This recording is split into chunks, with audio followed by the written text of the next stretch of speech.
أعوذ بالله من الشيطان الرجيم بسم الله الرحمن الرحيم.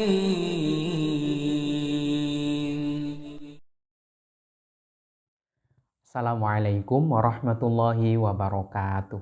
Bismillah, walhamdulillah, thumma salatu wassalamu ala rasulillah, habibina wa qudwatina Muhammad ibn Abdillah, wa ala alihi wa ashabihi wa mawalah, wa man tabi'alah ila yaumil qiyamah. Wa ba'da. Salah satu jurus mencintai seorang wanita yaitu mencintai istri agar dia benar-benar tentram dan damai dengan satu hati adalah romantis. Ya, bersikap romantis. Kali ini kita akan mencoba untuk menggali lebih dalam, mengorek lebih luas, dan tentunya kita bersama-sama akan menyelami lebih dalam bagaimana sosok Nabi Shallallahu Alaihi Wasallam. Beliau membangun romantisme di dalam keluarganya, khususnya teristimewa untuk istri-istri beliau. Nah, penting untuk kita ketahui bersama-sama bahwa Nabi Shallallahu Alaihi Wasallam itu kalau di luar rumah adalah milik umat. Tapi kalau beliau sudah berada di dalam rumah, beliau adalah milik keluarga, milik istri tentunya. Kesibukan Nabi Shallallahu Alaihi Wasallam di luar rumah sudah luar biasa. Namun Nabi Shallallahu Alaihi Wasallam tidak pernah kurang memberikan hak-haknya terhadap istrinya, khususnya dalam hal romantisme. Nabi Shallallahu Alaihi Wasallam begitu kreatif dan inovatif dalam menjaga waktu istimewa untuk istri dan waktu-waktu yang tentunya istimewa untuk keluarganya. Nah, salah satu yang menarik adalah Nabi Shallallahu Alaihi Wasallam menunjukkan bahwasannya hakikat keaslian romantisme itu bukan ketika seseorang pacaran. Karena waktu pacaran itu 99% cintanya hanya dipenuhi nafsu. Romantis pun bukan ketika manten baru saat bulan madu. Karena wajar, belum banyak tahu tentang asli karakter dan wataknya. Romantis terhadap istri juga bukan tatkala suami siap sedia melayani apapun yang diminta oleh suaminya.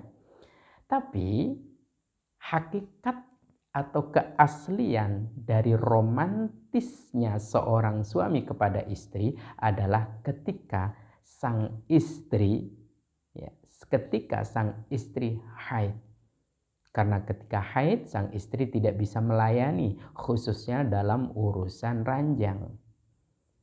Maka tolak ukur seorang laki-laki yang romantis terhadap istrinya itu adalah saat istrinya sedang haid. Sekali lagi, pada saat sang suami sedikit tertahan dalam tanda petik tidak bisa menempatkan syahwatnya pada tempat istimewanya yaitu istrinya.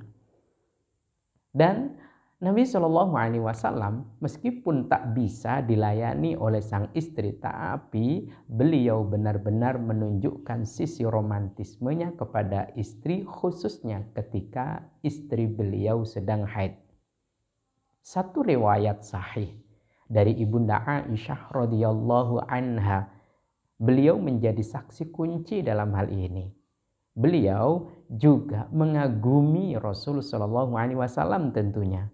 Beliau berkata, "Kana Rasulullah Shallallahu Alaihi Wasallam yattaqi'u fi hujri wa ana haidun."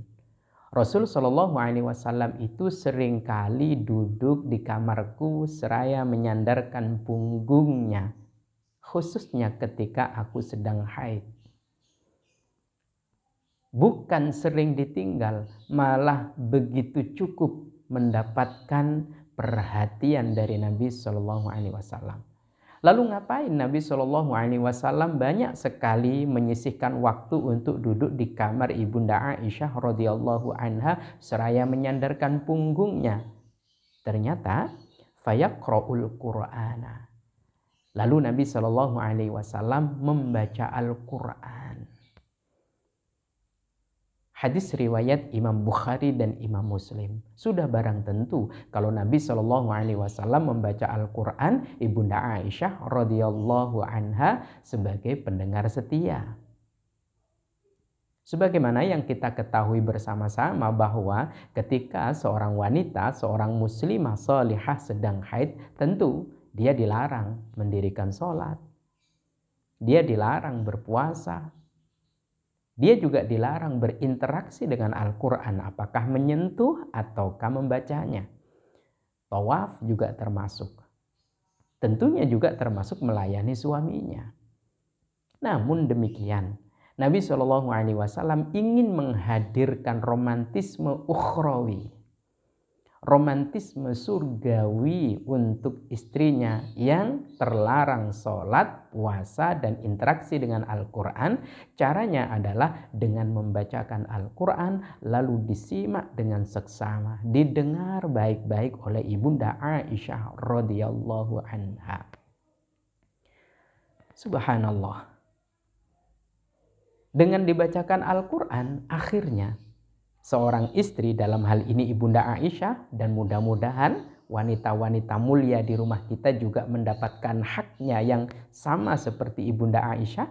Dan tentunya kita kaum laki-laki kudu ngerti dan paham.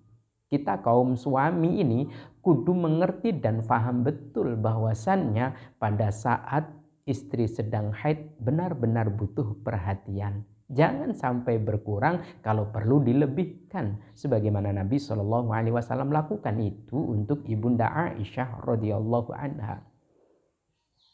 Perhatiannya mungkin bukan dalam bentuk yang bersifat duniawi, tidak.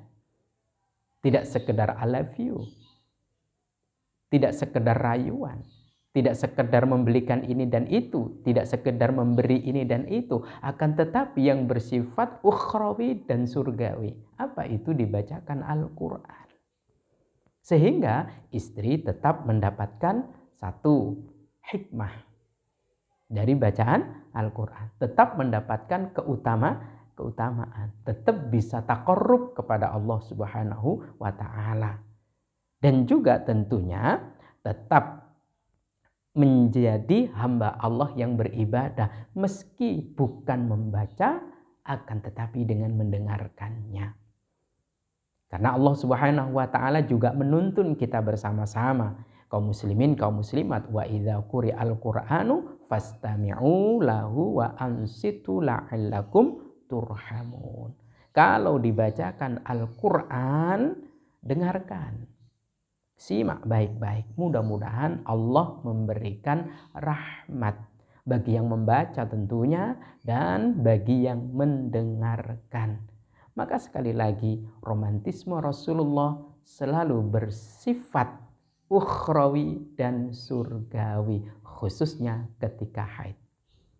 Kiai saya dulu, almarhum Al-Mukarram Kiai Al-Hajj Muhammad Subadar, beliau mengatakan bahwasannya kalau ada seorang istri sedang haid tidak mendapatkan haknya untuk mendengarkan ayat Quran dari suaminya yang membaca, maka sungguh sang istri boleh meminta, bacain Quran dong. Suaminya bilang, oke, tak bacain Quran. Surat apa? Surat Yasin. Emangnya aku almarhumah? Enggak lah, karena bacaan Yasin tentunya bukan hanya untuk almarhum atau almarhumah. Karena bacaan Al-Quran, ayat apapun, surat apapun, itu kalau dibacakan lalu didengarkan tetap la'allakum turhamun. Maka seruan saya bagi kita kaum suami, kaum laki-laki, yuk kita berikan sisi romantisme kita kepada istri, khususnya ketika sedang haid. Caranya bagaimana? Duduklah, perhatikan, temani di kamar, bacakan Quran. Kita yang membaca, istri yang mendengarkan. Maka kemudian kita mirip dengan apa yang dilakukan Nabi SAW, dan istri pun mirip dengan Ibunda Aisyah radhiyallahu anha. Namun kalau ternyata istrinya ndak minta, suaminya juga ndak tahu, ya wis. Selesai. Kalau istrinya ndak minta, diam saja, suaminya tahu juga diam saja, ya sudah. Tapi bagi kita, ayolah di sisa-sisa kebersamaan kita dengan pasangan kita, kita tunjukkan bahwasannya saya mungkin tidak mampu sholat seperti sholatnya Nabi. Saya tidak mampu mungkin sedekah seperti sedekahnya Nabi, zikir seperti zikirnya Nabi. Tapi insya Allah saya mampu romantis seperti romantisnya Nabi yang bersifat ukhrawi dan surgawi. Semoga bermanfaat. Wallahu a'lam bissawab. Insya Allah bagian kedua akan kita kaji selanjutnya tentang romantisme Nabi SAW. Semoga bermanfaat. Amin ya rabbal alamin. Assalamualaikum warahmatullahi wabarakatuh.